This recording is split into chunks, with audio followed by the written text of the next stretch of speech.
kulan wacan saaxiibada aynu jecelnahay oo ku soo dhawaada qisadii jaceyl ee Mahad iyo Maandeeq qeybteedii 7 balse intaan u guda galin qisada fadlan muuqaalka like saar si aan u ogaano inta qof ay ka heshay muuqaalkani.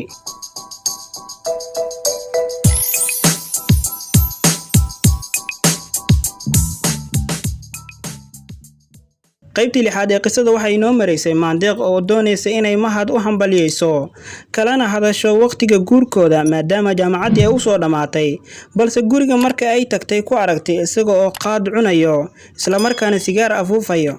naxdin iyo argagax ayaa ku dhacay markii ay aragtay Mahadkii ay nolosheeda u hibeysay oo daroogo isticmaalaya. waxay ku hadashay ayay garan weyday balse indhaheeda ayaa durbadiiba ilmo ka soo daateen.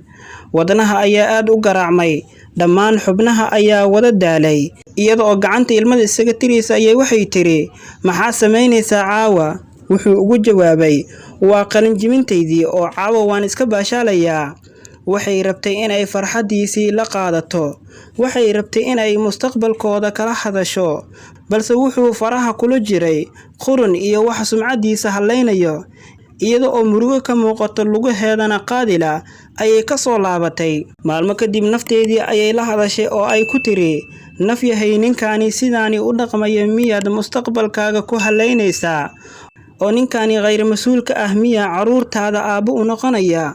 marna waxay xasuusanaysaa waqtigii hantidii iyo daalkii kaga baxay marna nafteedii waxay u sheegaysaa haddii uu caawa un yahay waad ka jari kartaa dhib male. waxay istiri haddii uu caawa kaliya yahay waani oo la soco balse haddii uu soo ahaan jiray ka fogow agtiisa oo naftaada ka jar dhib kasta oo ay kugu qaadataba. waxay wareysatay wiilashii saaxiibadiis ahaayeen isaga. nasiib xumase waxay u sheegeen inuu wiligiis ahaa nin isticmaalo daroogada balse uu iyada ka qarin jiray. Maandeeq wuu casaaday wejigeeda oo waxa ay ku hadashay ayay garaweyday oo waxay dareentay ciil ayna horay u dareemin. mar waa la qiyaanay oo been ayaa loo sheegay marna waa la qasaariyay oo waqti iyo maal ayaa laga qaatay oo lagu gadan jiray daroogo. mar mustaqbalkeedii ayaa lagu ciyaaray rajadeedina waa laga dilay oo waxa ay qalbigeedii siisay in aysan wiligeed ku fikirin in ay la hadlayso.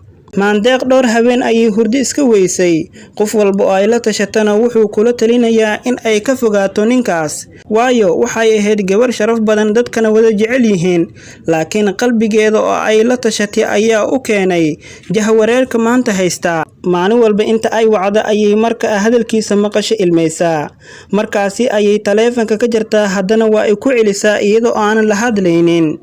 ugu dambeyntii waxay nafteeda ku qancisay in ay Mahad ka samirto kana fogaato agtiisa taleefankana iska damiso magaaladana ay isaga tagto.